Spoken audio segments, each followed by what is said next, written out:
Regardons la réalité. Peu importe la façon dont vous concevez votre système audio Q6, si l'utilisateur ne peut pas comprendre comment l'utiliser.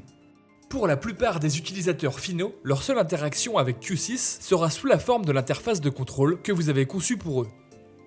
Maintenant que ce soit sur un écran tactile Q6, un iPad, un iPhone ou logiciel PC, cette UCI est leur seul accès au système audio. En ce qui les concerne, l'UCI est Q6. Si vous concevez une UCI complexe et lourde, difficile à naviguer, ils penseront que Q6 est médiocre. Et ce n'est pas le cas. Nous, ici chez QSC, dépendons de vos UCI pour représenter Q6 au monde. Donc que vous l'aimiez ou non, vous devez considérer l'expérience de l'utilisateur lorsque vous leur concevez une interface. Dans cette série de vidéos, nous allons discuter de certains principes de conception de base qui contribuent à une expérience positive de l'utilisateur. Pour certaines personnes, c'est une seconde nature, mais pour d'autres, vous pourrez apprendre certaines choses que vous n'aviez pas envisagées auparavant. Alors que nous nous concentrerons sur la construction d'UCI avec le logiciel Q6 Designer, les concepts de conception que nous aborderons ici sont universels, et vous pouvez percevoir ces principes chaque fois que vous interagissez avec un nouveau site web, un logiciel ou une application. Il s'agit d'un cours en philosophie de conception. Tout d'abord, un point très important. Vous n'avez pas besoin d'être un artiste pour concevoir une bonne UCI.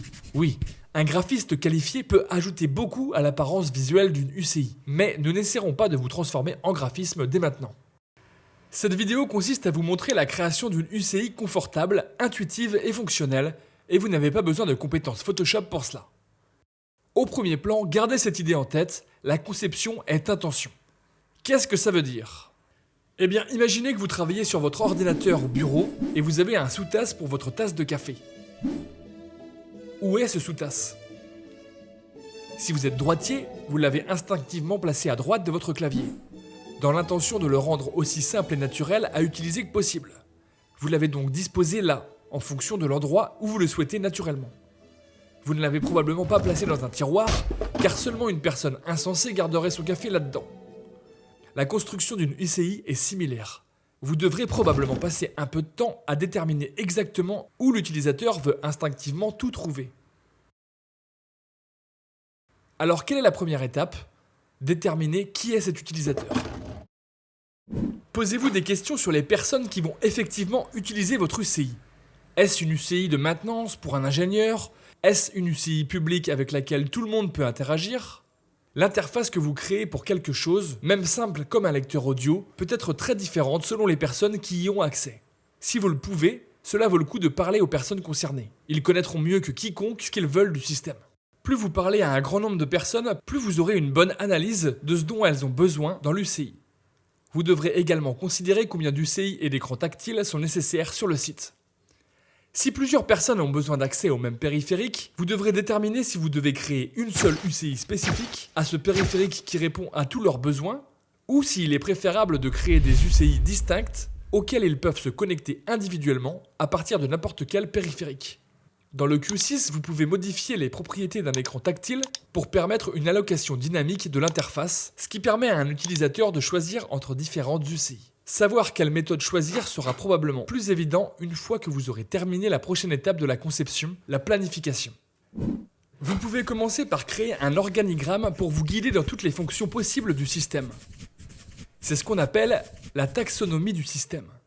Un tableau qui vous aidera à regrouper des concepts dans des catégories logiques. La taxonomie est un terme que vous pouvez reconnaître à partir des tableaux de taxonomie des plantes et des animaux qui les séparent en royaumes, genres, toutes ces autres choses scolaires que vous avez sûrement oubliées. Structurez votre UCI de la même manière avant de commencer à le construire. Combien de pages ou de couches différentes avez-vous besoin pour chaque tâche ? Et qu'est-ce qui a du sens pour ce lieu ? Comme tout dans le design, il n'y a pas de réponse définitive ici. Peut-être voulez-vous une page principale qui permet à l'utilisateur de naviguer dans chacune des salles, et à partir de là de choisir entre contrôle audio ou contrôle d'éclairage dans cette pièce. Ou peut-être est-il plus logique de choisir entre audio ou éclairage d'abord, puis de sélectionner une pièce. Tout dépendra des différentes tâches que vous souhaitez mettre à disposition, et il vaut mieux prendre le temps de les organiser d'une manière qui permet à l'utilisateur d'accomplir chaque tâche aussi facilement que possible. Dans Q6, vous pouvez créer autant de pages différentes que vous le souhaitez sur chaque UCI. Et n'oubliez pas qu'il existe différentes façons de naviguer d'une page à l'autre. Les UCI simples peuvent utiliser des onglets pour sélectionner différentes pages. Les onglets de pages peuvent être placés sur n'importe quel bord de votre UCI pour fournir un menu de navigation simple. Ou vous pouvez désactiver ces onglets et laisser l'utilisateur glisser simplement d'une page à l'autre. Mais les UCI plus avancés peuvent avoir une structure de menu plus compliquée. Donc vous souhaiterez probablement désactiver l'option de glissement et utiliserez plutôt les boutons de navigation pour diriger votre utilisateur d'une page à l'autre. Les boutons de navigation peuvent renvoyer directement à une page particulière, ce qui vous permet de guider plus précisément la navigation. Et n'oubliez pas que vous pouvez également utiliser des boutons contextuels pour cacher certains contrôles. Ajoutez simplement un bouton contextuel à partir des composants de mise en page et intégrez autant de contrôles que nécessaire dans la fenêtre contextuelle. Vous pouvez redimensionner cette fenêtre et la déplacer, puis la fermer pour garder ces commandes cachées. Ou, si un peu de codage ne vous effraie pas, vous pouvez créer un script pour contrôler la transition entre différents calques sur l'écran et aussi hors de l'écran. Mais que vous utilisiez des pages, des fenêtres contextuelles ou des calques, tous font partie intégrante de la taxonomie de votre système. C'est pourquoi un organigramme peut vous aider à planifier votre UCI avant de le construire. Une chose importante à considérer lors de ce processus de planification est le choix. Quel choix souhaitez-vous donner à l'utilisateur ? Le choix est une bonne chose, n'est-ce pas ? Bien sûr, mais cela peut aussi être une mauvaise chose. Un design qui ne fournit pas suffisamment de choix peut sembler trop simpliste ou même condescendant. Mais donner trop de choix peut aussi constituer un énorme problème. Si les utilisateurs doivent chercher longtemps un contrôle, ou s'ils ne savent jamais sur quel bouton appuyer, alors le système semblera trop compliqué et difficile à utiliser. Donc si vous ressentez un besoin de complexifier vos UCI, enlevez-vous cette idée de la tête au plus vite.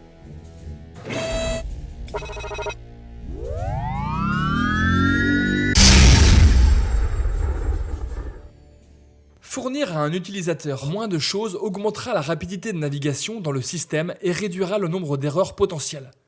Regardons de nouveaux lecteurs audio par exemple. Vous pouvez être tenté de faire glisser tous ces contrôles sur une UCI afin que l'utilisateur puisse faire ce qu'il veut.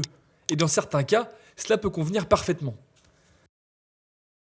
Mais si par exemple ce lecteur audio joue simplement de la musique de fond dans le hall de l'hôtel, la réceptionniste a-t-elle vraiment besoin de faire avancer ou reculer rapidement la chanson ? Qu'en est-il de ce bouton Autoplay ?